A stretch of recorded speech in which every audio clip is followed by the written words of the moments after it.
প্রিয় দর্শক, বিশ্ব বসতি দিবসে সবাইকে শুভেচ্ছা জানাচ্ছি। একটি কথা আছে যে স্রষ্টা সৃষ্টি করেছেন অরণ্য, আর মানুষ সৃষ্টি করেছে শহর, নগর, তার জীবনযাপনের সকল প্রক্রিয়া। তার মানে আমরা প্রকৃতির ভেতর থেকে কিন্তু আমাদের থাকবার জন্য বসতি এইসব তৈরি করে থাকি। একেবারে যদি আমরা সেই গুহাবাসী মানুষ বা তারও আগের যে বনচারী মানুষ, তার যে সভ্যতাগুলো বিকশিত হয়েছে, আপনি দেখবেন যে মানুষ কিন্তু আচ্ছাদন তৈরি করেছে। তারপরে আমরা যদি গ্রিক সভ্যতায় যাই, মেসোপটেমিয়ান সভ্যতাতে যাই, আমাদের এখানে হরপ্পা, মহেঞ্জোদারো সভ্যতা, যেখানেই আপনি যাবেন না কেন, সব জায়গাতে কিন্তু একটু উন্নত স্থাপত্য শৈলীর আবাসন। তার মানে সভ্যতার সঙ্গে সঙ্গে আমাদের আবাসনগুলি কিন্তু আধুনিক হয়েছে। তাই নিয়ে কথা বলবো আজকে। বিশ্ব বসতি দিবসে আমরা সবার আগে চাই প্রত্যেকটি মানুষের মাথার উপর একটি আচ্ছাদন, একটি নিশ্চিত আশ্রয়। প্রিয় দর্শক, বিশ্ব বসতি দিবসের আজকের এই অনুষ্ঠানে আমরা বিটিভির স্টুডিওতে আমন্ত্রণ জানিয়েছি কয়েকজন বিশেষজ্ঞকে। বিশেষজ্ঞ যারা রয়েছেন তারা কিন্তু এই দেশের আবাসন নিয়ে, বসতি নিয়ে সর্বোচ্চ পর্যায়ে প্রত্যেকে কাজ করে থাকেন, সিদ্ধান্ত দিয়ে থাকেন, সিদ্ধান্ত বাস্তবায়ন করে থাকেন। আমরা বিশ্বাস করি তাদের কাছ থেকে আপনি সরাসরি আমাদের বসতি নিয়ে কথাগুলো শুনবেন। আমরা চাই তথ্যগুলো আপনার দোরগোড়ায় পৌঁছাক।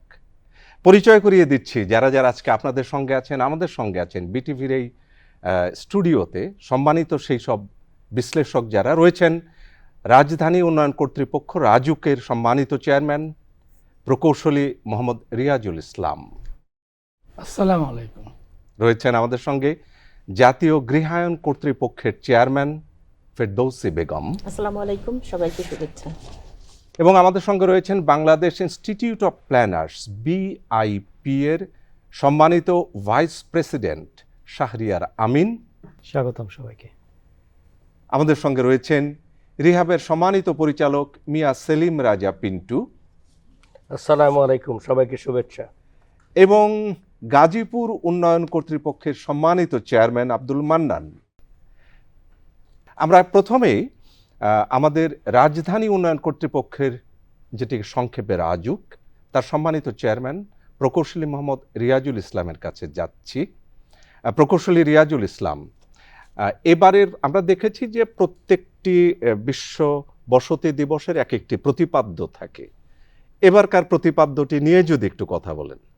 আরবান ক্রাইসিস রেসপন্স, তার মানে আজকের যে আরবান ক্রাইসিস, এটাকে আমরা কিভাবে মোকাবেলা করব, এই সংকটটাকে, এটাই হলো আসলে আমাদের এবারের বসতি দিবসের মূল থিম। তো এখন আসেন যে এই বসতি দিবসের ক্রাইসিসটা কোত্থেকে শুরু হলো। এর নাম্বার 1 কারণ হলো আসলে অতিরিক্ত জনঘনত্ব।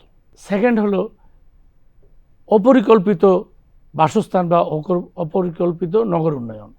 এই দুটাকেই আমি মূল সমস্যা মনে করতেছি। আরও অনেক সমস্যা আছে আমাদের, তো দুর্যোগপূর্ণ দেশ, আমাদের অনেক রকমের দুর্যোগ, বন্যা, ভূমিকম্প আমরা এখনো হয় নাই যদিও, বাট এটা খুবই আমরা একটা আশঙ্কার মধ্যে আছি। আপনি জনঘনত্বের কথা বলছিলেন। ঢাকা মহানগরীতে আমাদের ঘনত্বটা মোটামুটি কত প্রতি বর্গ কিলোমিটারে? অ্যারাউন্ড 30,000। 30,000। প্রথম কথা হলো যে অ্যাকচুয়ালি আমরা এই ঢাকায় বা এর আশপাশে আমরা কত লোককে সংকুলন করতে পারবো, এটা হলো কিন্তু মূল প্রশ্ন।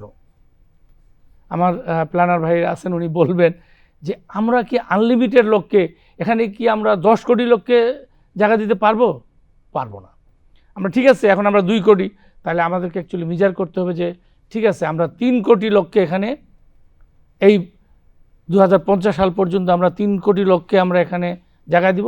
সেইভাবে যদি আমরা সবাই মিলে সম্মিলিতভাবে, সমন্বিতভাবে যদি আমরা প্ল্যান তৈরি করি, দেন ইট ইজ পসিবল। কিন্তু আমি প্ল্যানটা করব কিসের উপরে? আগে তো আমাকে টার্গেট করতে হবে যে আমার জায়গা কতটুকু, আমার ক্যাপাসিটি কতটুকু, এবং আমি কতজন লোককে এখানে স্থাপন। এটার জন্য কিন্তু শুধু রাজুক তো ঢাকা শহরে লোক আনেও না, বিদায় করে না, কিছু করে না। কিন্তু সরকারের সর্বোচ্চ মহল থেকে যদি এইটা পলিসি না নেওয়া হয়, নির্ধারণ না করা হয়, তাহলে কিন্তু অ্যাকচুয়ালি এই সমস্যার সমাধান হবে না। আপনাদের সামনে চ্যালেঞ্জটা এখন কি দাঁড়াচ্ছে রাজুকের সামনে? আসলে চ্যালেঞ্জ বহুবিধ, চ্যালেঞ্জের কোনো শেষ নাই। মূলত আমরা যদি ওইভাবে একদম বই পুস্তকের বা বিদেশের বা আধুনিক একটা পরিকল্পনা করতে যাই, তখন কিন্তু আমরা হিমশিম খেয়ে যাব। কারণ আমাদের আবার ডেভেলপার ভাইরা যারা বাড়িঘর তৈরি করেন, তারা আবার চান যে আমি তো সবাইকে বাসস্থান দিতে চাই, সবাইকে আমি বাড়ি দিতে চাই, কাজে আপনারা এত রেস্ট্রিকশন করলে তো, এত পরিবেশ দেখলে তো আমরা পারবো না। একটুখানি আমরা জাতীয় গৃহায়ণ কর্তৃপক্ষের চেয়ারম্যান ফেরদৌসী বেগমের কাছে যেতে চাই। আপনাদের কাজের ভেতরে রয়েছে আপনাদের কিছু নীতিমালা প্রণয়ন, আবাসন প্রকল্প গ্রহণ, স্বল্প আয়ের মানুষদেরও আবাসন দেবার, বসতি গড়ে দেবার নিশ্চিত একটা ব্যবস্থা। আমাদেরকে যদি একটু জানান বিষয়গুলি কতদূর আগাচ্ছে। আমরা জাতীয় গৃহায়ণ কর্তৃপক্ষ এই যে নগর উন্নয়নের চ্যালেঞ্জ মোকাবিলায় আমরা সমগ্র বাংলাদেশের জন্য সুলভ মূল্যে, সাশ্রয়ী মূল্যে, সুপরিকল্পিতভাবে আমরা আবাসনের পরিকল্পনা করেছি। এর জন্য জাতীয় গৃহায়ণ কর্তৃপক্ষের একটা বরাদ্দ নীতিমালা আছে। 2008 সালে বরাদ্দ নীতিমালাটা হয়েছে, এটা কয়েকবার সংশোধন হয়েছে, লাস্ট 24 সালের ডিসেম্বর মাসে লাস্ট সংশোধন হয়েছে। সেই বরাদ্দ নীতিমালায় বলা আছে যে আমরা কাদের জন্য ফ্ল্যাট বা প্লট করব এবং সেই কিভাবে প্লট বা ফ্ল্যাট বরাদ্দ করব।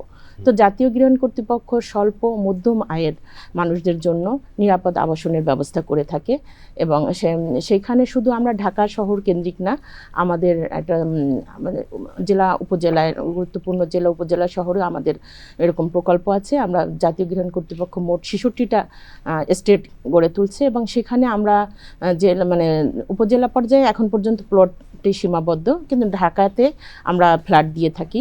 সেই ফ্ল্যাটগুলো যদি আমরা দেখি যে ফ্ল্যাটগুলো আমরা সাধারণ কোটায় লটারির মাধ্যমে আমরা এটা দিয়ে থাকি। ম্যাক্সিমাম সময় লটারি হয়, লটারিতে যে অনেক সবার জন্য আবেদন সুযোগ আছে। সুবিধাটা কি দিয়ে থাকে? সুবিধাটা দিয়ে থাকি যে আমরা যখন মানে একজন বরাদ্দ প্রাপক, যখন আমরা লটারিতে বরাদ্দ প্রাপক নির্ধারণ হয়, উনি যখন একটা ফ্ল্যাট পেয়ে থাকেন, আমরা মোটামুটি চেষ্টা করি 4 বছরের মধ্যে ফ্ল্যাটটা তাদের কাছে হ্যান্ডওভার করার জন্য।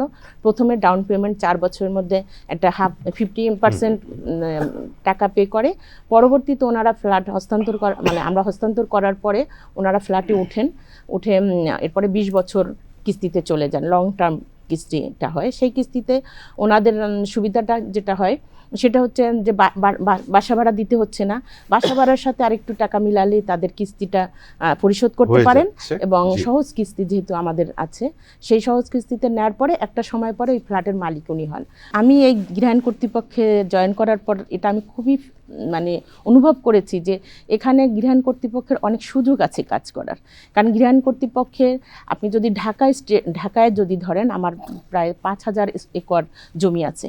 সেই 5000 একর জমি যদি আমরা পরিকল্পিতভাবে আমরা ফ্ল্যাট করে যে মানুষের কাছে ফ্ল্যাটটা ব্যবহার উপযোগী করতে পারি, তাহলে মানুষের অনেক সমস্যার সমাধান হবে। তাহলে ভূমির সমস্যায় পড়ছেন যে আমাদের জমি জমা কম? না, আমার গৃহায়ণ কর্তৃপক্ষের জমি জমা কম এখন নাই, কারণ এটা আমাদের অ্যাকুইজিশন করে আমরা যে জমিটা এখন পর্যন্ত আমাদের হাতে আছে সেটাই যদি আমরা পরিকল্পিতভাবে ব্যবহার করতে পারি, তাহলে কিন্তু অনেক মানুষের আবাসনের সুবিধাটা আমরা দিতে পারি এবং সাশ্রয়ী মূল্যে দিতে পারি।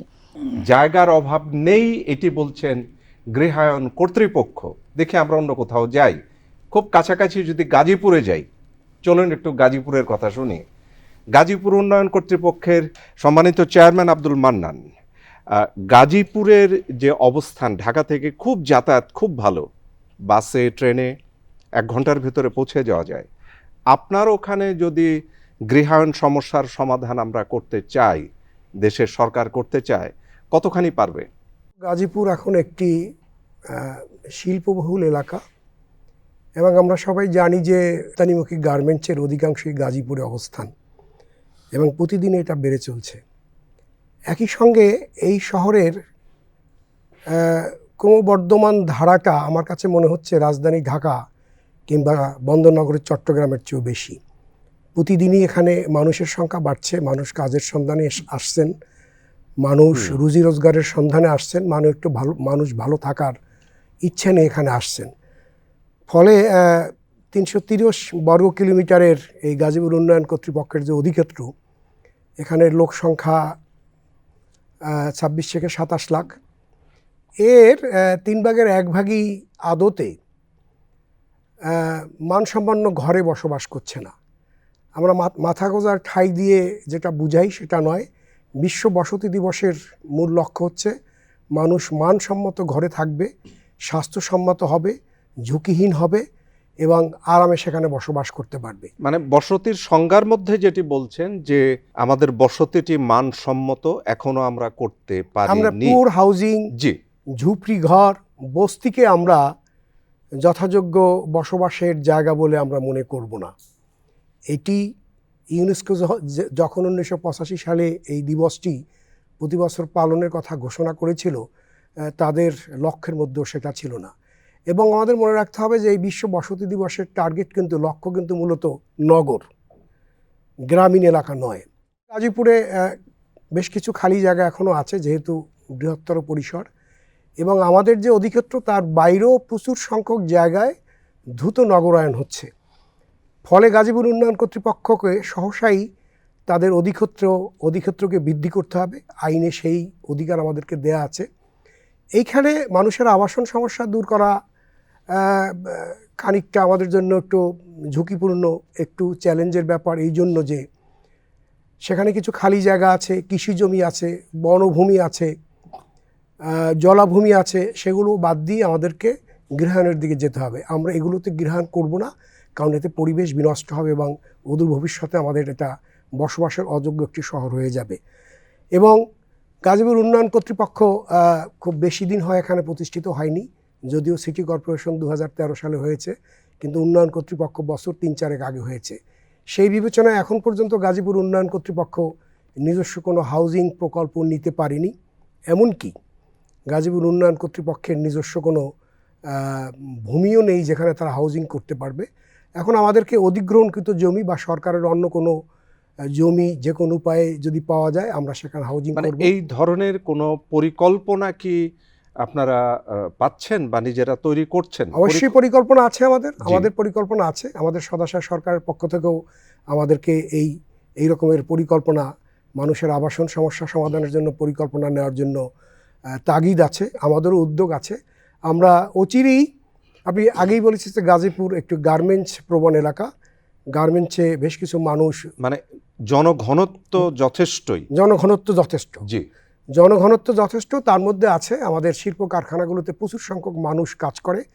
তারা যে জায়গায় যে পরিবেশে বসবাস করে সেখান থেকে একটা উত্তরণের উপায় আমরা খুঁজছি। আমরা সহসাই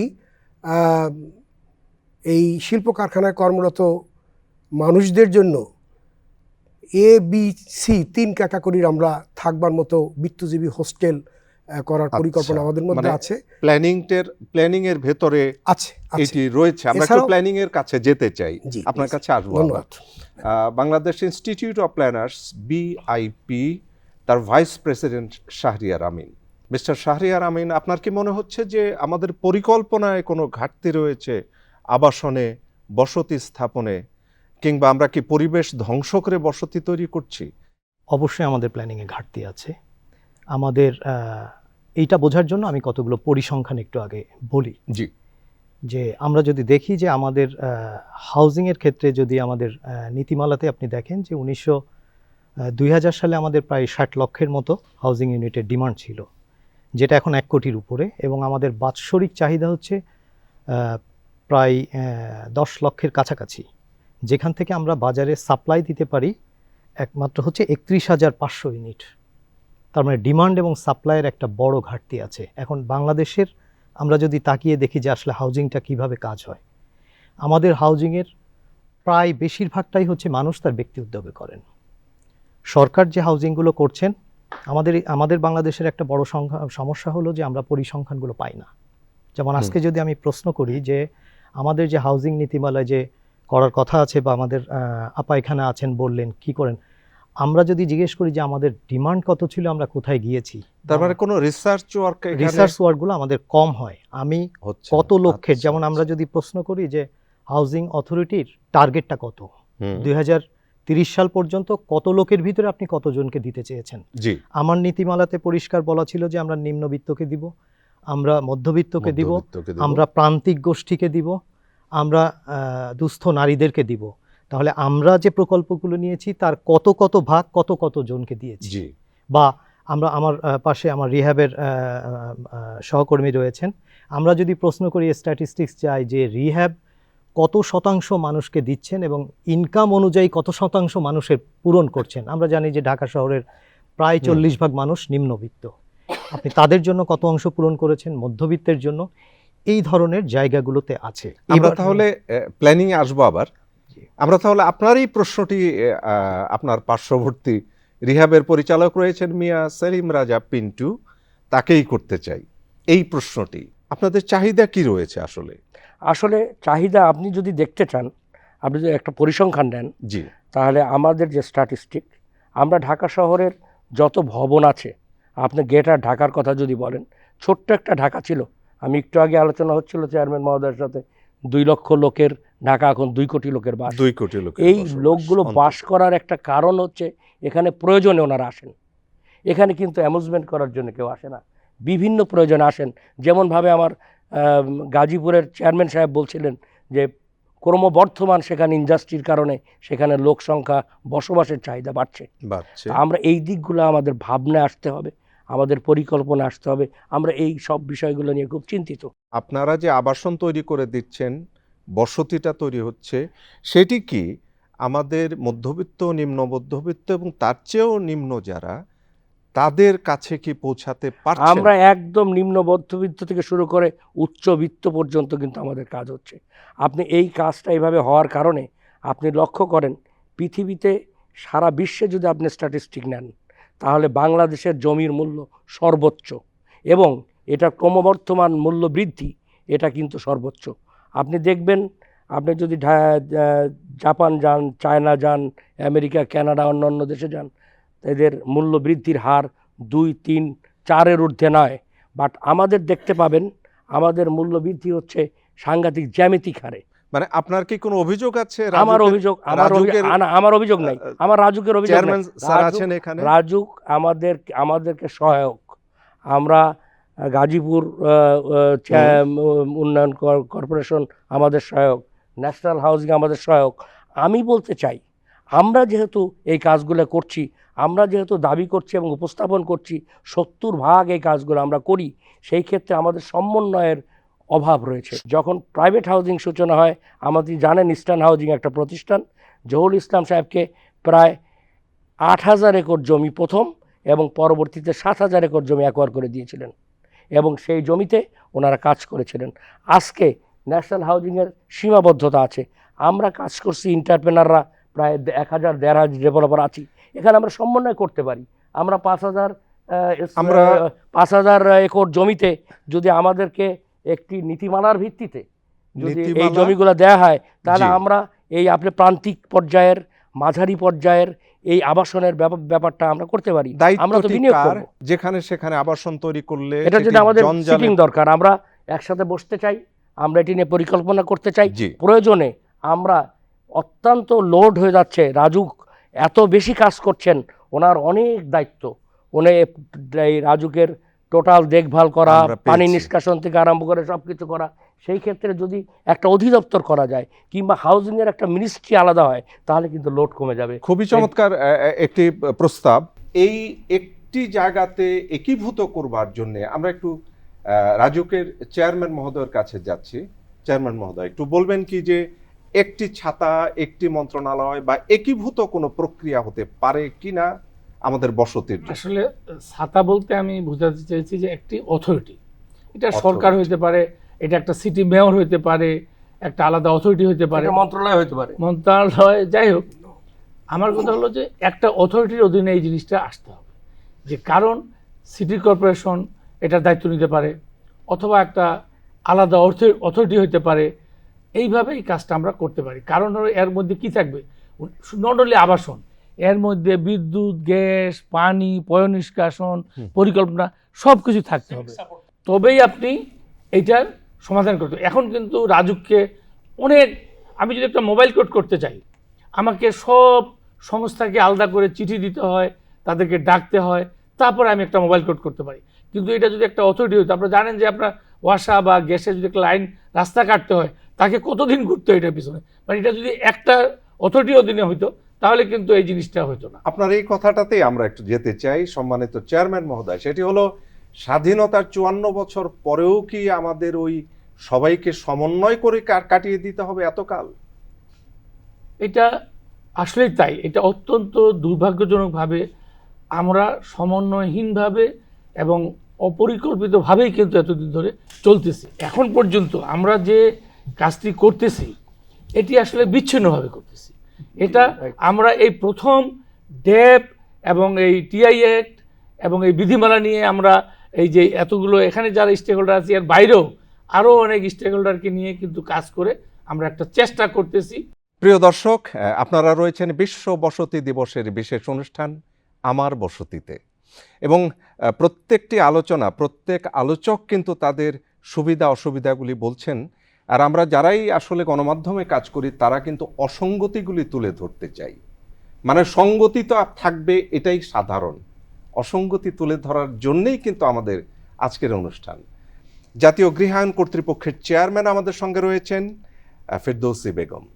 এই যে আলোচনাটি শুনছেন আপনার সামনে, আমরা আসলে এই দামাদামিটা কোথায় নামিয়ে আনতে পারবো যেখানে আপনার প্রতিষ্ঠান, আপনার বিভাগ প্রান্তিক পর্যায়ে আসলে আবাসন তৈরি করে দিতে পারবে? সমস্যাটা কি জমি জমার, ল্যান্ড ওনারের, নাকি যিনি তৈরি করছেন ইমারতের? মানে আপনারা কিভাবে ব্যালেন্স করবেন? ব্যালেন্সটা আসলে সমন্বিত হতে হবে। প্রান্তিক জনগোষ্ঠীর জন্য জাতীয় গৃহায়ণ কর্তৃপক্ষ কিছু প্ল্যান আছে, আগামী 5 বছরে আমাদের অনেকগুলো প্ল্যান আছে। তার মধ্যে প্রান্তিক জনগোষ্ঠীর জন্য আমরা যে কি কাজগুলো করছি সেটি একটু বলি। আমাদের ঢাকা মিরপুরে 533টা ফ্ল্যাট করেছি বস্তিবাসীদের জন্য। টোটালি ওরা ছিন্নমূলদের জন্য, ওনারা ওখানে 673 স্কোয়ার ফিটের একটা বাসা, সেখানে ডেইলি ভাড়া হচ্ছে 150 টাকা, আর মাসে ভাড়া হচ্ছে 4,500 টাকা। ওনারা ওখানে আধুনিক নাগরিক সুবিধা সম্বলিত বাসাটা, মানে কারা, কোন পেশার মানুষ? একদমই ছিন্নমূল, রাস্তার ছিন্নমূল যারা আছে তাদের জন্য। এবং এইটা আমরা করে, এটার থেকে আমাদের রেজাল্টের ভিত্তিতে আমাদের প্ল্যান আছে। আমরা যে গাজীপুরে, স্যার গাজীপুরের চেয়ারম্যান কর্তৃপক্ষের চেয়ারম্যান মহোদয় বললেন যে গাজীপুরে আমাদের শিল্প প্রতিষ্ঠান গড়ে উঠছে এবং ওখানে জনগণ প্রতিদিনই বাড়ছে, ক্রমবর্ধমান জনগণের কথা চিন্তা করে আমরা ওখানে 4032টা ফ্ল্যাট নিম্নবিত্তদের জন্য 4032টা ফ্ল্যাট করার চিন্তা ভাবনা করেছি। আর সাথে সাথে আমাদের কেরানীগঞ্জেও 5600 ফ্ল্যাট করার চিন্তা আছে। এটা সম্পূর্ণ যারা মানে বস্তিতে আছেন, যারা মানে নাগরিক সুবিধা থেকে বঞ্চিত, পয় নিষ্কাশন বলেন, ইলেকট্রিসিটি বলেন, পানির সমস্যা, বিভিন্ন সমস্যায় জর্জরিত আমরা যদি বস্তিবাসীদের দেখি, সেই তাদের জন্যই কিন্তু আমাদের এই প্ল্যানগুলা। সেই ওনারাও ওখানে সম্পূর্ণ নাগরিক সুবিধা সম্পন্ন এই কার্ডগুলো তাদেরকে দেওয়া। বারবার গাজীপুরের কথা আসছে, বারবার আমাদের সবার কথাতেই গাজীপুরে। সম্ভবত আমরা গাজীপুরকে বেশ চোখের সামনে দেখছি।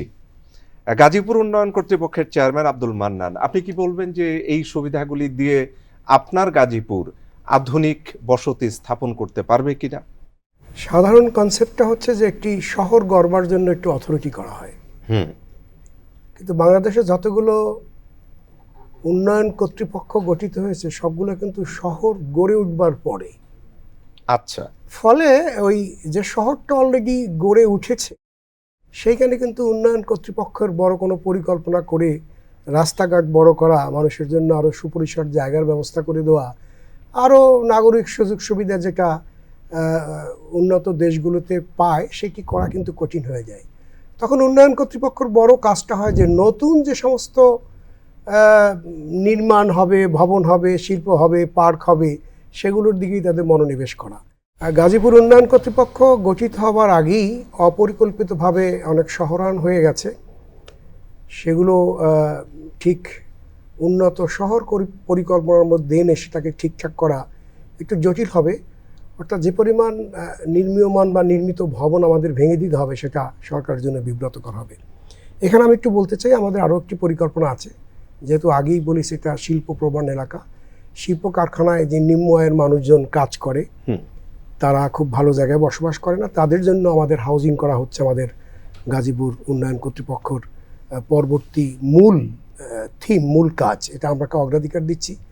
আর এখানে সমন্বয় নিয়ে একটা কথা হচ্ছে, আদতে কিন্তু গৃহ নির্মাণ, ঘর নির্মাণ, ভবন নির্মাণের সবগুলো প্রতিষ্ঠানই কিন্তু এখন পর্যন্ত একটি মন্ত্রণালয়ের অধীনেই আছে, গৃহায়ন গণপূর্ত মন্ত্রণালয়। সুতরাং সমন্বয়ের সংকট একদম নেই সেটা আমি বলবো না, কিন্তু সেটা যে খুব বড় মাত্রায় আছে এটা আমার মনে হয় না। আর আমি শেষ করব এই বলে যে রিহাব ব্যবসায়িক প্রতিষ্ঠান হলেও তারা মানুষের জন্য কাজ করছে, সেই বিষয়ে দ্বিমত নেই, কিন্তু তাদেরকে নিম্নবিত্তের জন্য আবাসনের দিকে যেতে হবে। এমনকি সরকারের যে একটি হাউজিং রিসার্চ ইনস্টিটিউট আছে, যারা খুব মধ্যবিত্তের জন্য, নিম্নবিত্তের জন্য আরও কম খরচে কিভাবে ঘরবাড়ি করা যায়, সেই সব ধারণা যদি রিহাব নিয়ে নিম্নবিত্ত মানুষের জন্য ঘরবাড়ি করে দেওয়ার চেষ্টা করে, তবে এখানে মনে রাখতে হবে ওই ধরনের মানুষজন যে ধরনের ঘরবাড়িতে বসবাস করছে তার চেয়ে একটু বেটার ভালো জীবনযাত্রা, পানি আছে, বিদ্যুৎ আছে, স্বাস্থ্য ব্যবস্থা আছে, সেরকমই দিতে হবে। তাদেরকে একটু বেশি ভালো দিলে কিন্তু তারা ওইগুলো বিক্রি করে অন্য জায়গায় চলে যাবে, এটা আমাদের মাথায় রাখতে হবে। এটি একটি আমাদের সমস্যা জাতীয় জীবনেরই। আমরা বারবারই কিন্তু কথাতে ফিরে আসছি যে আমাদের একটু সমন্বয়ের খুবই প্রয়োজন, যেটা আমাদের রাজধানী উন্নয়ন কর্তৃপক্ষ, জাতীয় গৃহায়ন কর্তৃপক্ষ তারা দায়িত্ব নিতে পারেন। সবচেয়ে বড় যে বিষয়টি আসছে প্ল্যানিংয়ের ঘাটতি। নগর হয়ে গেছে, এখন আমি কি করব? আমি ভেঙে নগর তৈরি করব, আবাসন তৈরি করব, নাকি যা আছে এখন তাকে আধুনিক করে ফেলব? আমাদের Bangladesh institute of planners VIP এর ভাইস প্রেসিডেন্ট শাহরিয়ার আমিন আছেন, আপনি কি মনে করছেন? আমাদের দেশে আমরা আসলে চেয়ারম্যান মহোদয় যেটা উল্লেখ করেছেন, আমরা আসলে রিঅ্যাক্টিভ অ্যাপ্রোচে কাজ করি প্ল্যানিংটা, অর্থাৎ গড়ে ওঠার পরে আমরা কাজ করতে যাই, প্রোঅ্যাক্টিভ অ্যাপ্রোচে কাজ করি না, যেটা উন্নত দেশগুলো করে। অর্থাৎ আপনি সারা বাংলাদেশের পরিকল্পনা যদি করতেন, তাহলে আজকে ভুলতা যে জায়গায় আছে 10 বছর পরে ও একটা পৌরসভা হওয়ার মতো জায়গায় চলে আসবে, কিন্তু এখন ওর উপরে কোনো নজর নাই। 5টা সড়ক এসে ওখানে মিশেছে, ভাঙা পদ্মা সেতু হওয়ার পরে এখন যে গ্রোথটা, মানে আমরা সারা বাংলাদেশের সমন্বিত পরিকল্পনা করতে পারিনি এ পর্যন্ত। আমি আসছি, আমি তার আগে আরেকটা প্রশ্নের উত্তর দিয়ে আসি। জমির মূল্য নিয়ে এখানে যে কথাটা উঠছে, রিহাব বলছেন আমাদের চেয়ারম্যান মহোদয় বলছেন, আমি বলবো যে আমাদের ঢাকার জমির মূল্য বৃদ্ধির জন্য আমি স্পষ্ট করে বলি রাষ্ট্রের ভুল এবং অন্যায় নীতি এবং তার আনুষঙ্গিক কিছু কাজ দায়ী। আমি পরিষ্কার করে বলি, তার একটি হলো যে আমরা 50 বছর ধরে প্রচণ্ড রকম এককেন্দ্রিক ব্যবস্থা গড়ে তুলেছি, সমস্ত কিছু ঢাকা কেন্দ্রিক। আমাদের উন্নয়নের তত্ত্বে বলা হয় যে উন্নয়নশীল দেশগুলো শুরুতে একটা বা দুটো শহর হিসেবে গড়ে ওঠে, এটা স্বতঃসিদ্ধ, কিন্তু পুঁজি তৈরি হওয়ার পরে এটার বিস্তরণ হয়, বন্টন হয়, দেশময় ছড়িয়ে যায়, কিন্তু আমরা সেই কাজটা করিনি। এখন আমি অন্যায় নীতি কোনটা বললাম, আমরা বছরের পর বছর ধরে কালো টাকা সাদা করার সুযোগ দিয়েছি, এবং সেই কালো টাকা সাদা করার সুযোগ দিয়েছি সরাসরি জমি এবং ফ্ল্যাটে। যেই সুযোগটা নিয়ে এসে এখানে একটা বাবল তৈরি হয়েছে। ঢাকা শহরে আপনি দেখবেন যে 10টা, 5টা, 20টা ফ্ল্যাটেরও মালিক আছে, এটা প্রকৃত ডিমান্ড নয়। এটা একটি দিক, যেই কারণে আমরা এখানে জমির মূল্য বাড়ানোর জন্য একটা কাজ করেছি। আরেকটি কাজ করেছি, সমস্ত কিছুর কেন্দ্র যখন আমার প্রশাসন, আমার বিচার, আমার সেবা, আমার অর্থনৈতিক কর্মকাণ্ড, সব কিছুর কেন্দ্র যখন আমি ঢাকাকে তৈরি করছি। অথচ কি দুর্ভাগ্য যে বাংলাদেশ 500 শহর আছে, 8টা বিভাগীয় শহর আছে, 64টা জেলা শহর আছে, কিন্তু আমরা সম্পদের বন্টনটা সেখানে নিয়ে যাইনি। এই দুটো কারণে হচ্ছে ঢাকা শহরের উপর। তাহলে আপনার কথাটা কি? আমরা কি ডিসেন্ট্রালাইজেশনের দিকে যাব না কি করব? আপনি যদি বৈষম্যহীন বাংলাদেশ করতে চান, আপনাকে অবশ্যই বিকেন্দ্রীকরণ করতে হবে, বিকেন্দ্রীকরণ করতে হবে। এবং এখানে আমি একটু বলি স্থানিক পরিকল্পনার গুরুত্বটা কোথায়। আমরা 18 কোটি মানুষ, মাথাপিছু জমি আমরা বিশ্বের অন্যতম কম মাথাপিছু পাই। এর সাথে প্রাকৃতিক দুর্যোগ আছে, গঠন আছে, আমাদের জ্বালানি সংকট আছে। এই সব কিছু মিলে আপনি মানুষজনকে যদি রাখতে চান, আপনার রাষ্ট্রের একটা 20 থেকে 50 বছরের পরিকল্পনা লাগবে। যেমন কথা আসছে যে এই ঢাকা শহর 2 লক্ষ থেকে 2 কোটিতে আসছে, এখন কি 4 কোটিতে যাবে? আপনার রাষ্ট্রের পরিকল্পনা থাকতে হবে আমাদের প্রতিটা শহরের একটা স্যাচুরেটেড ক্যাপাসিটি। ঢাকা শহর ইতিমধ্যেই সেই ক্যাপাসিটি অতিক্রান্ত করে যাচ্ছে। রাজুক, গণপূর্ত, এদিকে আমাদের গাজীপুর উন্নয়ন কর্তৃপক্ষ সবাই কিন্তু একটা কথা বলছেন যে এই জায়গাগুলি একীভূত করা এটা একটি দিক, কিন্তু হ্যাঁ, তার আগে দিক। আমাদেরকে মাথায় নিতে হবে সারা বাংলাদেশে আমরা বিভাগীয় শহরে কত লোককে আনতে চাই আগামী 20 বছরে। 20 বছর। চট্টগ্রামে আপনি জি। যদি দেখেন শিল্প শহর হচ্ছে, জ্বালানি হাব হচ্ছে, জ্বালানি হাব। আপনি এখানে আগামী 30 বছরে কত মানুষকে রাখতে চান? খুলনা অঞ্চলে আপনি কত মানুষকে, আপনি এই জনসংখ্যার বন্টনটা জরুরি।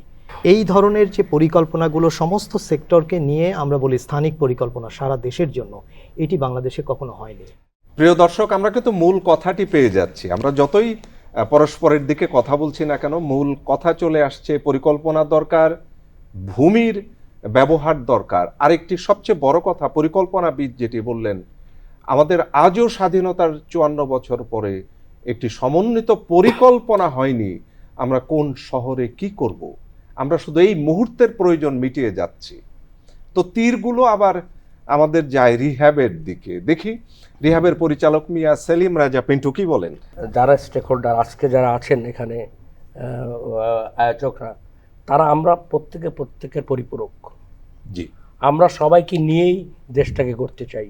রিহাব সবসময় সবাইকে সঙ্গে করে আমরা একটা পরিকল্পিত আবাসন দিতে চাই। এখানে সমস্যাটা একটা আছে, আমাদের প্রথমত অর্থনৈতিক সমস্যা, তারপরে একটি সমস্যা আছে, যে সমস্যা হচ্ছে দুর্নীতি, অব্যবস্থাপনা এবং দেখভাল করার জন্যে যে ব্যবস্থা, এগুলা খুব জরুরি। আমি মূল্য বৃদ্ধির কথার মধ্যে কিন্তু আমি কথাটা শেষ করতে পারিনি।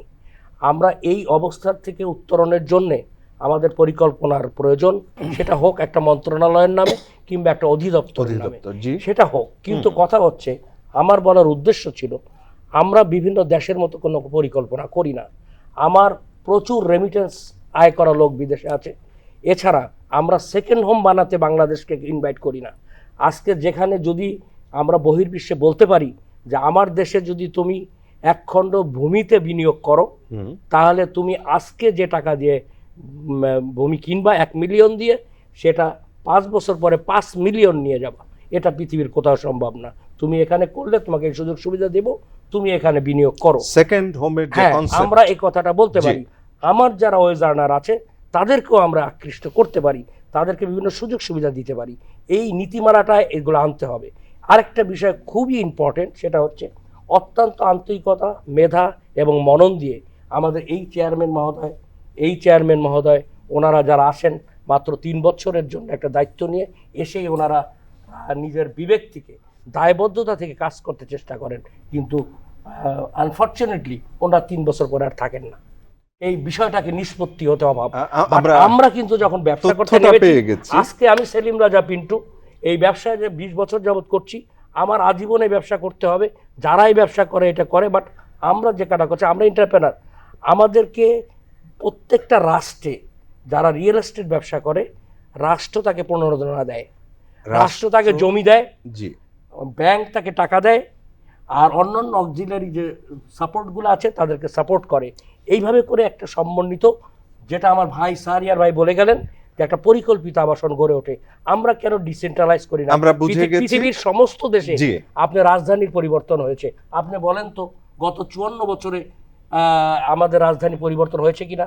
পাকিস্তান 3 বার পরিবর্তন হয়েছে, পাশের দেশে ইন্ডিয়া পরিবর্তন হয়েছে 3 বার, আমেরিকায় পরিবর্তন হয়েছে, আপনি পৃথিবীর সব জায়গায় হয়েছে। আমরা কেন করি না? আমার ভাই বলে গেলেন যে আমরা নির্ধারণ করব কোথায় কতজন লোক রাখবো, এটা আমরা রাখতে পারি না। এটা সিচুয়েশন ডিমান্ড করবে, আমাদের সিচুয়েশন ডিমান্ড করবে লোক কেমনে আসবে।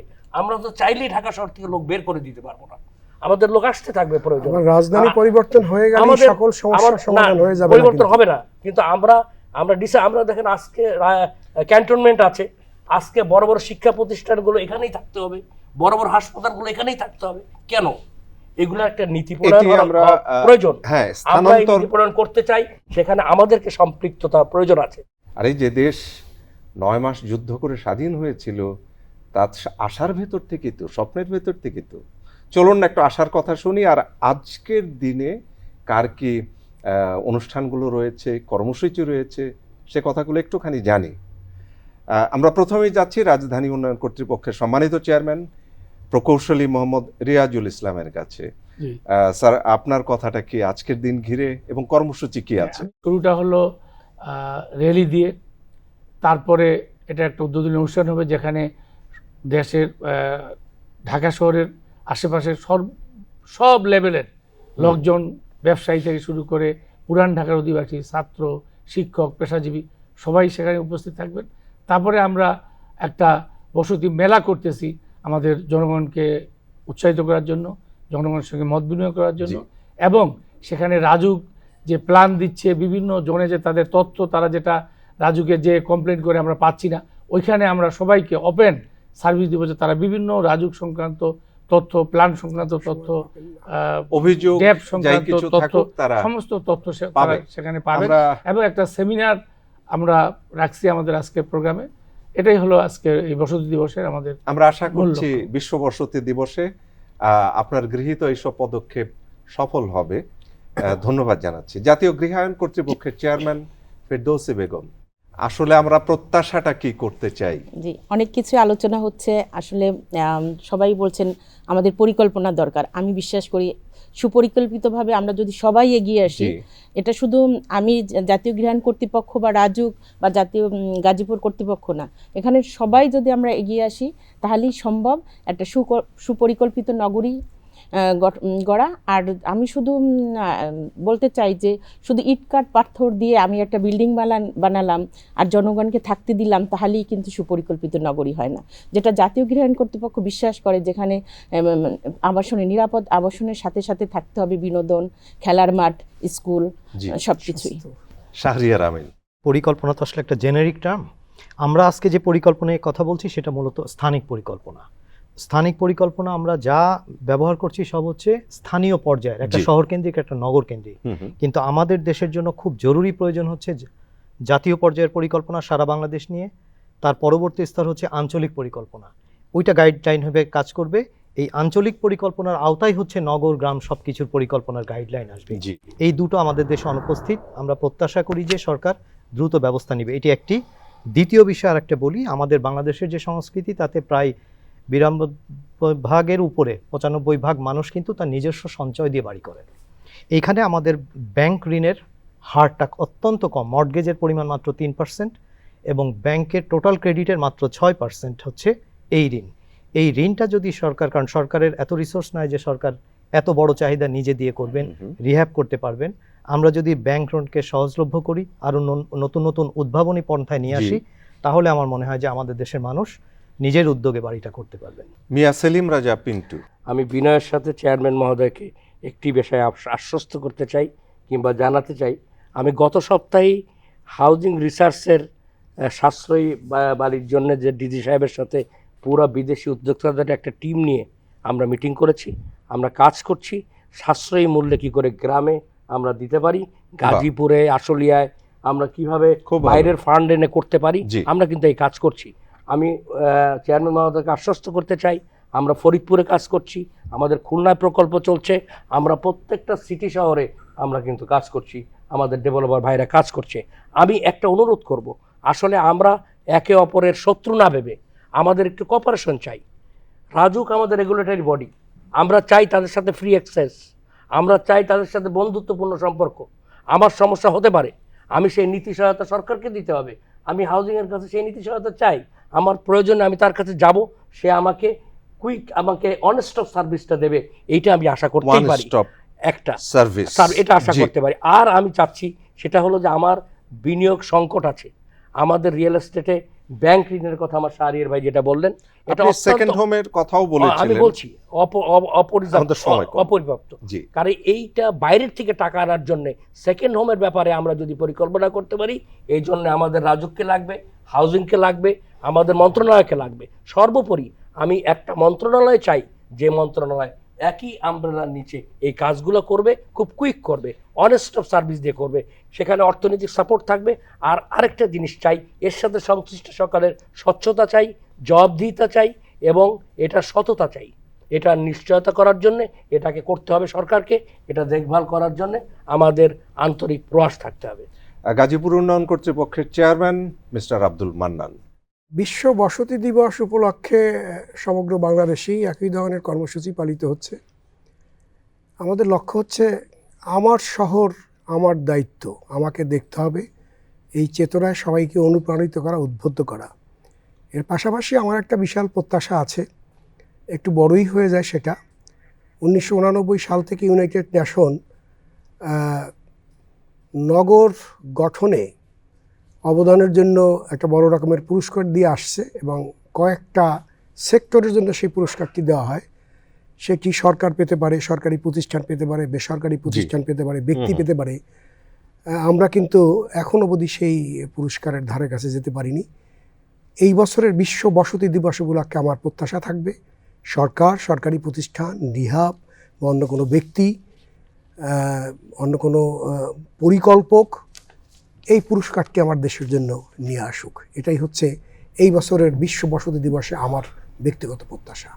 বাংলাদেশ টেলিভিশনের পক্ষ থেকে সবাইকে ধন্যবাদ জানাচ্ছি, কৃতজ্ঞতা জানাচ্ছি। সবাই ভালো থাকবেন। প্রিয় দর্শক, আমার আর কিছু বলবার নেই। আসলে বিশ্ব বসতি দিবসে যা শুনলেন, যাদের কাছ থেকে শুনলেন, তারাই আসলে এগুলো নিয়ন্ত্রণ করে থাকেন, পরিকল্পনা করে থাকেন। দেশেরই অংশগুলো আসলে তারাই চালিয়ে থাকেন, দেশেরই জায়গাগুলো তারাই নির্মাণ করেন। তাদের কাছ থেকে শুনলেন সরাসরি এই তথ্যগুলো। আমাদের বিনিয়োগ চাই, পরিকল্পিত একটি নগর চাই, পরিকল্পিত দেশ চাই। আমাদের যে মূল কথাটি এসেছে সেটি হচ্ছে একটি ছাতার নিচে সবাইকে নিয়ে আসা, পরিকল্পনা ভিত্তিক নগর তৈরি করা এবং বিশাল যে পরিবর্তনের পরে আমরা আজকে একসাথে হয়েছি, সেখানে কিন্তু সবাই প্রাণ খুলে আমরা কথা বলছি। সেই কথার ভেতরে এসেছে বাংলাদেশ সেকেন্ড হোমের একটি থিম নিতে পারে। সেখানে সমগ্র বিশ্ব থেকে সেখানে অর্থাগম হবে, সেখানে বিনিয়োগ হবে। আমরা কেন সেই সব ইনোভেটিভ কথাতে, কেন সেই সব জায়গাতে আমরা যাচ্ছি না? এবার সময় এসেছে, যেতে হবে। নতুন এই বাংলাদেশে আমরা আবারও স্বপ্ন দেখব প্রাণ ভরে। বিশ্বাস করি বিশ্ব বসতি দিবসের আজকের এই জায়গা থেকে প্রতিটি মানুষের মাথার উপর একটি ছাদ থাকবে, নিরাপদ আবাস থাকবে, একটি পরিকল্পিত ভূমিতে তিনি বাস করবেন। এটি আপনার অধিকার। পৃথিবীতে জন্মানো মানেই মানুষ হিসাবে এটি আপনার অধিকার। ভালো থাকুন সবাই, সুস্বাস্থ্যে থাকুন। আর বিশ্ব বসতি দিবসে বসতি নির্মাণ করুন। বিশ্ব বসতি দিবসে বসতি নির্মাণ করুন পরিকল্পনার সাথে, আনন্দের সাথে।